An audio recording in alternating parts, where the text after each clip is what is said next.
Okay, so, this is certainly going places, yeah. I would say this chapter is a break in the action, because the fight with Lady Nagant is now wrapped up and everything, but where we're at right now in My Hero Academia, the way that Horikoshi is writing this, even a break in the action is still really intense, okay? Before we get into this, I want you guys just to picture something really quick. I want you to flash back to the beginning of My Hero Academia. All right, we're talking like season 1. Remember Izuku back then, before he had the hero outfit or anything? He's like this shy, awkward middle school kid, and he's just like, man, I really want to become a hero, but I don't have a quirk. And then bam, he meets All Might, his role model, his idol, the man he's looked up to his entire life, and All Might tells him right to his face, well, he first tells him he can't be a hero, but he comes back later and says, you can be a hero! And Izuku's like, wow, that's crazy! And he's like, you know what? I'm going to be your personal trainer! And Izuku's like, ah! And then he's like, you know what? One better! I'm gonna give you my quirk, which is the best quirk ever! One for all! Here you go! And Izuku's head almost explodes, right? And he gets into UA, and he's so happy, and he's like, man, I'm gonna be a hero just like All Might! This is great! This is the story of how I become the greatest hero ever. Okay, well, as the saying goes, the brightest light casts the darkest shadow. And no, we're not talking about Tokoyami's dark shadow, although I would say a battle between Tokoyami and Izuku as he is right now in this chapter would be about the edgiest damn battle ever. So that would be cool to see. But anyway, this will be My Hero Academia chapter 317 review titled Scars, Blood, and Filth. And you know, the title itself kind of paints a picture of where this is going, but taking the title out of the equation for right now, if you just look at the cover for this chapter, which is just a close-up of Izuku's face, like from the side, okay? With his ragged hero outfit that's like falling apart at this point, caked in muck and filth, and he's all, you know, exhausted from his constant fights and everything like that. That right there, that image paints 1,000 words, okay? Izuku is not sleeping. He is barely eating and drinking properly. He is just laser focused on bringing All for One in, and that is the only thing he can think about. He is putting the weight of all of the heroes, all of society really, on his shoulders. And like I said, that's leading into some very dark places, and so we'll get to that. So like I said though, this chapter doesn't have like crazy action, but it sets up a lot of stuff. So the first thing we see is the top heroes meeting in this warehouse. Okay, so you got Endeavor there, you got Hawks there, you got Edge Shot, you got Best Genus, you also have Mountain Lady and Kamui Woods, okay? And remember, Edge Shot, Mountain Lady, and Kamui Woods are all part of the hero group, the Lurkers, okay? Also, I don't know if somebody can explain this, but when you see Edge Shot and Kamui Woods and Mountain Lady in this chapter, there's like little subtitles under them, and I've seen a few translations of this, and even I thought the official viz would make more sense, but even when I looked at it, it just doesn't make any sense. Like, I'm looking at this, and the subtitle under Kamui Woods is Rookie. And I'm thinking, alright, that doesn't really make sense. He's like the top 7 hero on the Billboard chart. He's not really a rookie anymore, but okay. Under Edge Shot, it says Edge Shot with Camino Pizza. So does Edge Shot work for a pizza company now? Like, I don't get that. And under Mountain Lady, it says, she's Get It Done Gal. Like, I don't understand, because I'm like, that's not the name of their team, because, like, Edge Shot's team are called the Lurkers. So I don't get why, like, I don't get the reference. Somebody please explain it to me. Is Edge Shot, like, you know, ever since Hero Society has kind of collapsed, he decided to be a pizza delivery guy on the side? I mean, whatever. I don't get it, right? Okay, they have, like, other undercover names while they're part of this little organization. I guess that's the closest thing, I guess, you know, because it's like the public at large doesn't know what they're attempting to do. Like, Izuku's out there trying to lure out All for One and everything. Like, the general public doesn't know about that. So maybe that's, like, their secret organization names, while they're in that, like, you know, Kamui Woods is codename Rookie, and Mountain Lady is codename Get It Done Gal, and for some reason Edge Shot is, I'm Camino Pizza. I deliver pizza. That's what I do. I mean, his quirk would make it very useful to deliver pizza.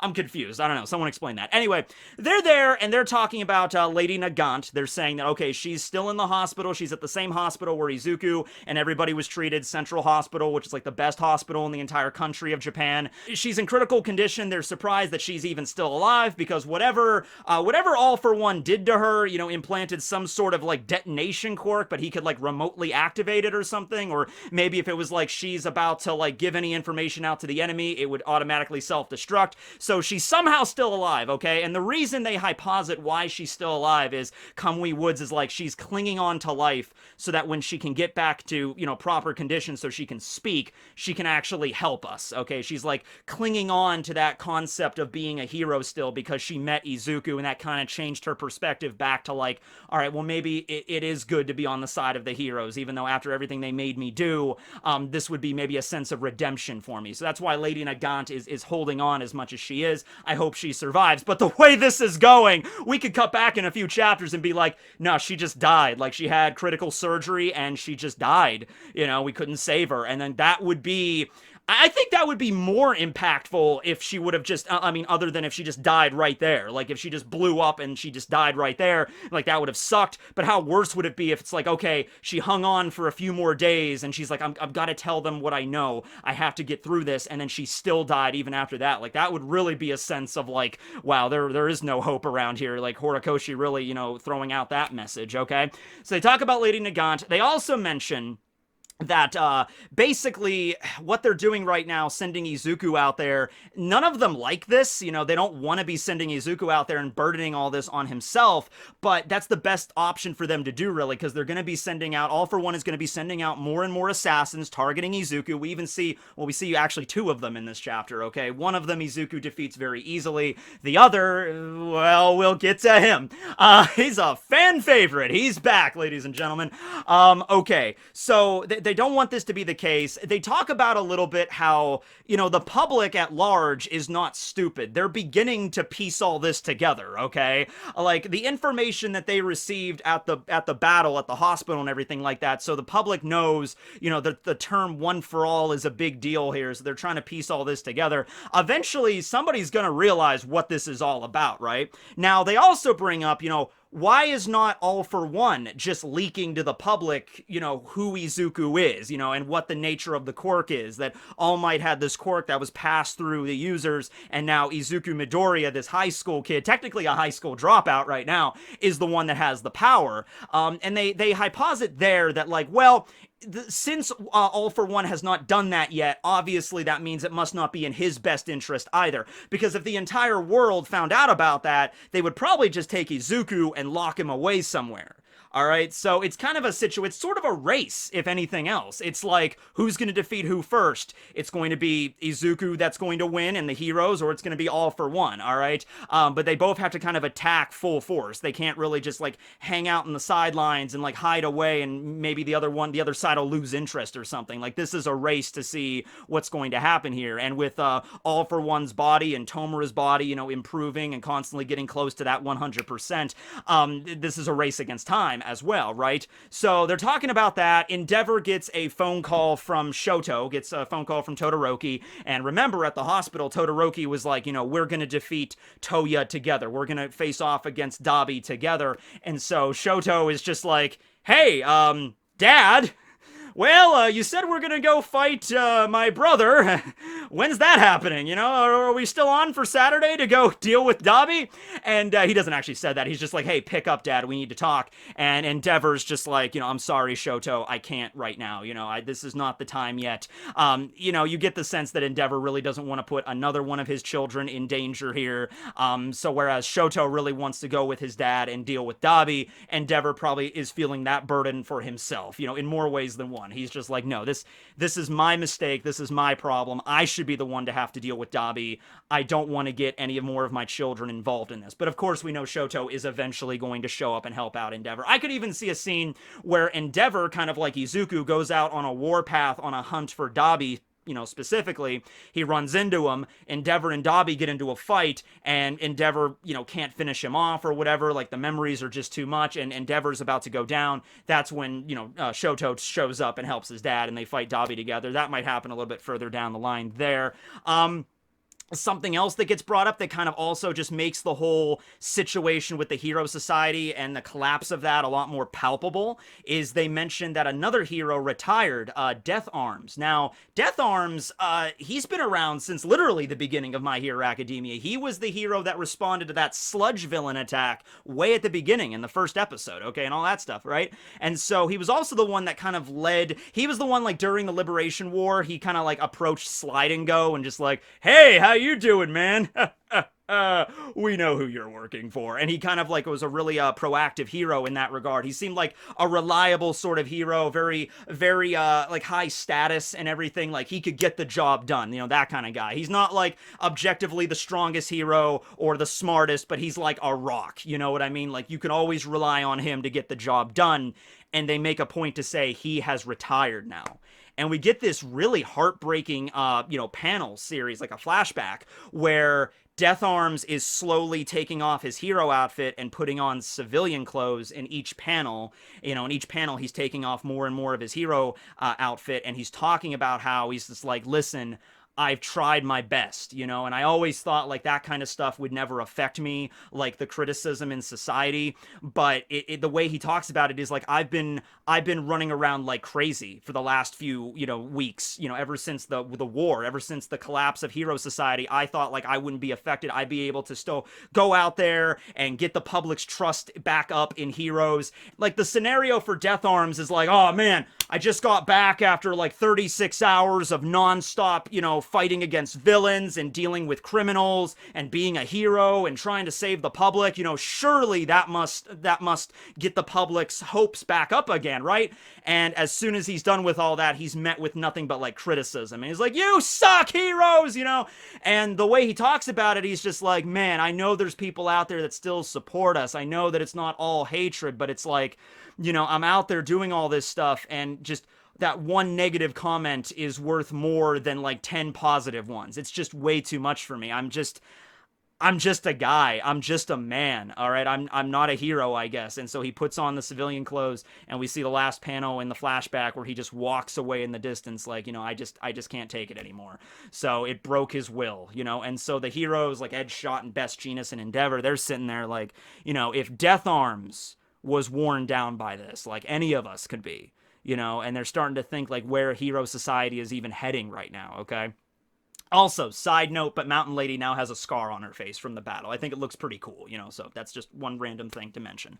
And so while they're there in the warehouse, Hawks gets a phone call from All Might, and that transitions into the second half of the chapter where things get very emotional. Hawks gets a message and it says, oh, it's Izuku. Another assassin came after him, but it's over already. Izuku defeated him. And we see the scene. It's a really badass scene where Izuku basically like knocked this assassin in through right through a wall of like this mansion or whatever, and he's all tied up with Black Whip. And I thought it was Moonfish at first. I thought it was the dude that could turn his teeth into blades, but no, it's a completely different person. We have no idea who this villain is. He's just like this like razor tooth kind of villain. He's got tattoos of like women all over his body. It's very unusual. He's got like a leopard print kind of vest that's all like ripped up from Izuku's attack, and then we see like tattoos, like full body tattoos of like various women on his arms and like chest and everything. And it's like, all right, this guy probably has a story, but we don't know anything about him. We don't even know his name. Izuku apparently took him out in like one punch or like one kick or whatever. He just knocked him through a wall and knocked him unconscious and like restrained him with Black Whip.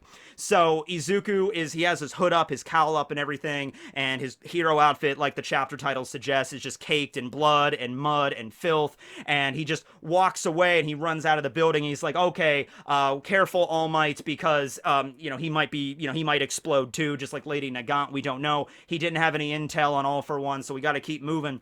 But then he stops, and All Might stops, and he's just like, kid, wait. And he stops. And it's like, by the way, Izuku's movements to me are starting to become a lot more like robotic at this point, which makes sense, because if he's not getting a lot of sleep, everything is just pushing him forward, just like, gotta defeat All for One, gotta defeat All for One. So that's probably what he's just thinking about, like a mechanical kind of sense, where it's just like, okay, I defeated this one assassin. Does he have any intel? No, he doesn't. Moving on to the next one. Just like he's not even thinking about anything else anymore. He might not even be thinking about like his mom or his friends. It's just laser focused, okay?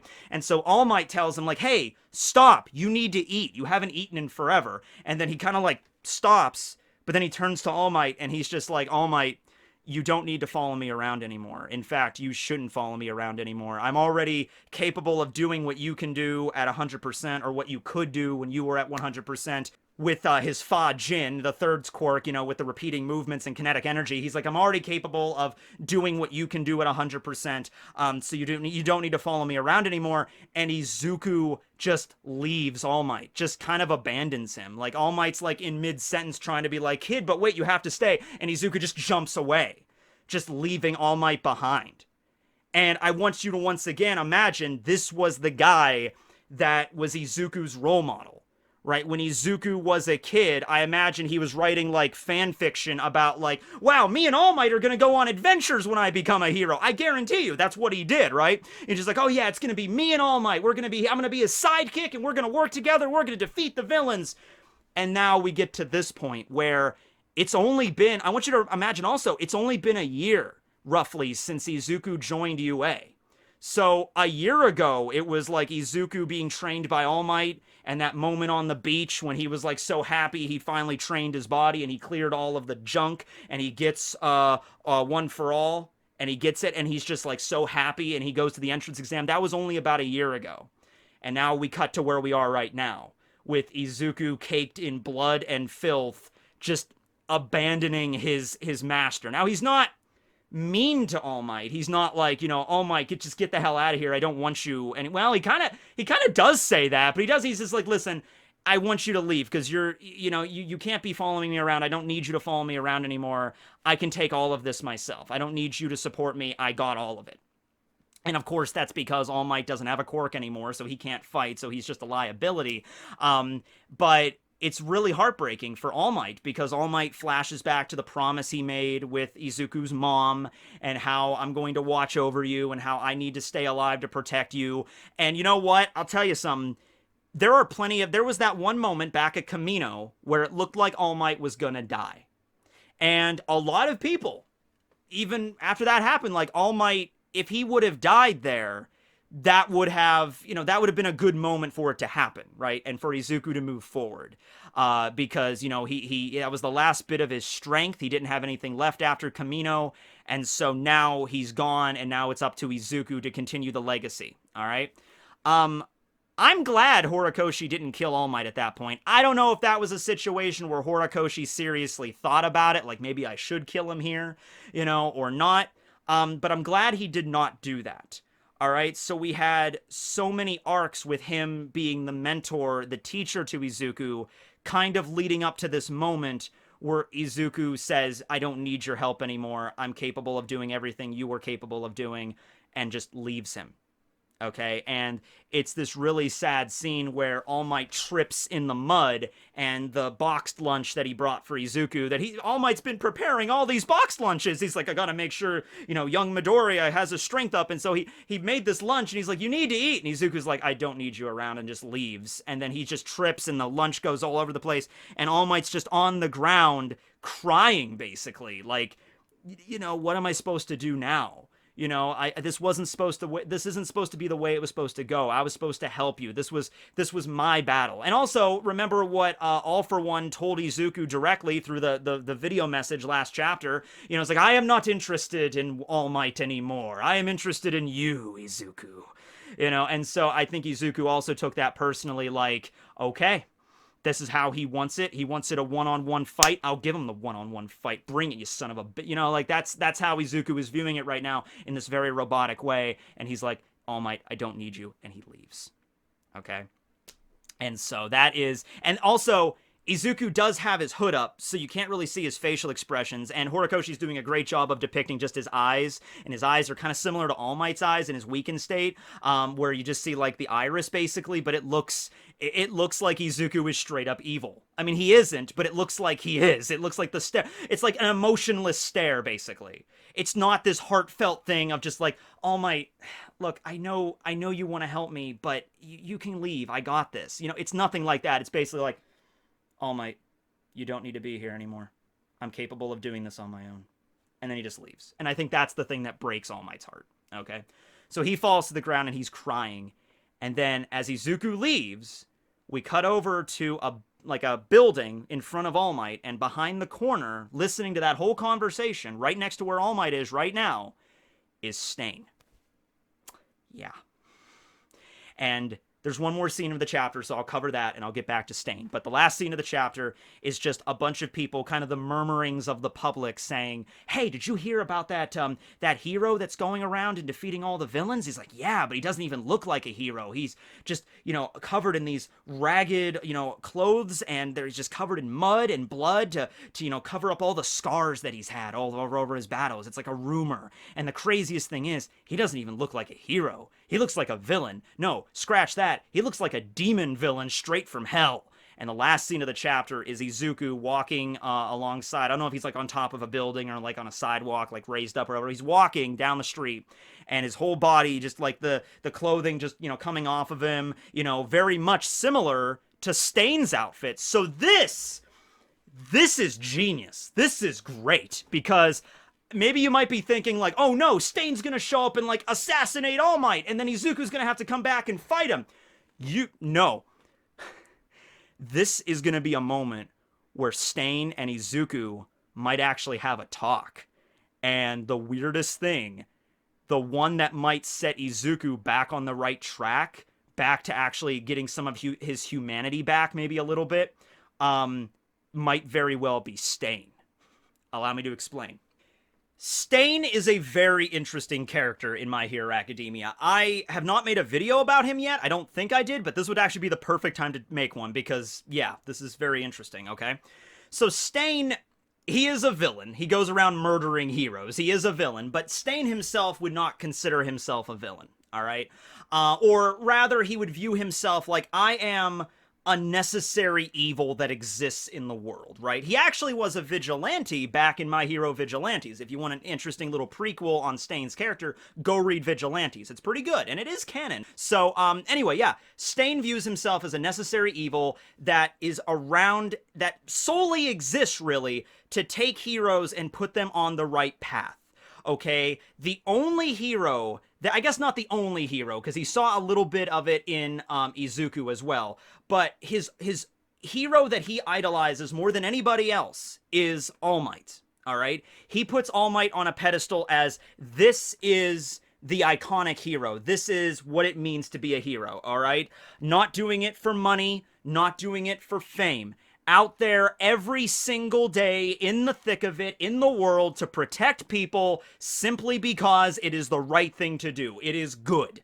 All right? That is the reason why you become a hero. Not for fame, not for money. If he finds any hero that does that, or even maybe not those kind of ideals, but it's just kind of like, I'm a hero, I'm just doing it. I'm not really sure why. If you're lacking motivation, or if you're lacking any sort of I'm trying to think of the best way to describe this, lawful good ideology, if you have anything else other than that, Stain is going to slit your throat, okay? Because that is how he views it. And that's messed up. He's not all there, but that is his perspective on heroes, okay? And he was doing it with a set of personal rules and a personal code. If they did not live up to that personal code, he would kill them, all right? And of course, that's evil, and that's the reason he got put in prison. That's pretty messed up. And he even spoke to Izuku like, you are somebody that could maybe become a hero, that could live up to that ideology, right? So he's not all about showing up and just cutting people down. He is open to having a dialogue and a discussion about what it means to be a hero and everything like that, right? So that is interesting that we're reintroducing him back into the story right now, okay? So he's obviously not going to kill All Might, because All Might is everything to Stain. That's the reason he did what he did. That's the reason his personal code exists, is all from his viewpoint of how he sees All Might, okay? So I don't see any reason why he would go out there and immediately stab All Might. If anything else, he would want to sit down and have a talk with All Might. He would want to talk to him about what does it mean to be a hero, All Might, sir? You are the one that I've always looked up to. You are the one why I hold this blade and I choose to be this necessary evil that exists in the world. And so he would want to talk to All Might probably more than anything, but he wouldn't kill him. That doesn't make any sense from Stain's ideology, right? And also, if he actually encounters Izuku, and Izuku, maybe sees Stain approaching All Might, he gets the danger sense or whatever, and Izuku shows up and, BAM! Punches Stain in the face, and he gets knocked back, and he's just like, Stain, so you've been the next one that's, broken out of prison. come on, I'll take you on full throttle. I'll defeat you this time, all by myself. I don't think Stain would immediately get into the battle with Izuku. I think he would be upset about, like, okay, you had what it took to be a real hero. You were trained by All Might, and this is where you are right now. I can either see two ways. I could see Stain being infuriated by that and, like, the wasted potential of Izuku or where he's at right now, and in that rage, he attacks him full force, maybe. Or another way of seeing it is maybe the time in prison, or maybe upon thinking about it for a little while, maybe he's changed his perspective a little bit, and he instead wants, because I would imagine from Stain's ideology, he would want a proper successor to All Might that could embody everything All Might did. But All Might isn't a hero anymore because of his weakened state. So Stain would want that next person to come up to bat. Okay? And it can't be Stain. Stain doesn't have any, he's like, I'm going to be the greatest hero. No, that's not how Stain views himself. He views himself as, like, the shadow that is the one that enforces this. He's not the one that, like, I do not want to be All Might. I want to be the one that makes hero society along the lines that the next All Might can be created. Maybe. That's the way Stain looks at it. And I would also want to hear Stain's perspective on the current state of the society of My Hero. Just like the way that the public is rebelling against heroes right now. That's not completely dissimilar to his criticisms of heroes. Of course, he went way more extreme with it, like with murder. The things that the public are saying right now, like, you're not real heroes, that was not dissimilar to what Stain was saying. That was like a prelude to that, right? So it's either Stain gets so mad at Izuku for, going off of the path that he attacks him, or he's like, why are you fighting this way? Why are you doing this? When I fought you before, you were stronger then. Not because you had a quirk. Obviously, you're stronger now because you have all these quirks and all this training. But no, I saw what could be the next All Might. Like a glimmer of hope. And now I look into your eyes and I don't see any of that. So maybe it's going to be Stain that teaches him. Maybe Stain will talk about his past, his story. And maybe Izuku will realize, holy shit, I'm turning into Stain. Whoa. That's deep shit right there. And if Izuku, if that just clicks in his brain, like, I like literally, not just from like a mental perspective, but also like, Izuku looks a lot like what Stain looked like when he was first introduced in this story. And if you read Vigilantes, I forget the name he went by. It was like, Stendhal. That was his original name when he was a vigilante in the prequel series, okay? When he was a vigilante, Stain actually looked like a proper hero, kind of. Or like an anti-hero sort of guy. But he had a cool, like, ninja outfit, and he had the knives on him to use his blood curdle quirk. He had a cool mask. He had his hair tied back in, like, a ponytail. And then after the events of Vigilantes, he becomes what he becomes in the actual story of My Hero Academia, and it's night and day. It's almost like, in his earlier days, Stain was like, I can't be a hero. I will be a vigilante instead. I'll be the vigilante that tries to correct things on the path that it should be. But then the events of Vigilantes happen. I'm not going to spoil those. But then after that, he's like, okay, screw being a vigilante. I'm just going to go around. I guess I'll be a villain. That's what people will call me. I'm going to go around and be a villain because that's the only way society will be corrected, is if I take a much more chaotic kind of, not chaotic evil. He would be, I guess Stain would be classified under neutral evil, I guess, because his actions are clearly evil, murdering people in the street, but it's neutral in the sense that he has, like, that warped evil code, like a personal code that he lives by. And Stain's code is, of course, like, if anybody does not live up to be a hero by my standards, I will kill them. That's his, like, personal code. So I guess he would be neutral evil in that regard. But yeah, that's the story of how he just becomes, like, that person, okay? So if Izuku can realize what he's becoming, he might change his perspective a bit, like, apologize to All Might and say, all right, how about, wow, I have been out here for days. How about I go get cleaned up? I take a shower, get all this gunk off of me. Maybe get a new hero outfit. Like Izuku has a brand new outfit. Maybe All Might even prepared one for him. Like All Might's like, I've had this new outfit ready for a while, but you didn't really seem approachable, so I didn't really want to bring it up. But, All Might has the case and everything. Oh, by the way, also, I want to do a whole video on All Might's car. I know that seems like out of the blue and whatever, but I'm gonna do a whole video on All Might's car at some point. I want to talk about Hercules the car. All right, I want to talk about that. And anyway, that was the side thing. But like, it's like Izuku's gonna realize he's gonna apologize, get cleaned up, get his new updated hero outfit on, and then him and All Might and the rest of the heroes like Hawks and Endeavor are going to full force go after All for One. But it's not just going to be Izuku with the burden solely on himself. He's going to realize that that's not the right way to do it. So a lot of intense stuff going on right now. This was the closest thing to a break chapter we're going to get, like a post arc, in between arc sort of thing. But yeah, this coming up like a redone Stain arc. Ooh, that's interesting. I want to see where this goes. Well, anyway, thanks for watching, everybody. This will be Tekking and Barry and All Might. He is here. Signing out. Later, everyone.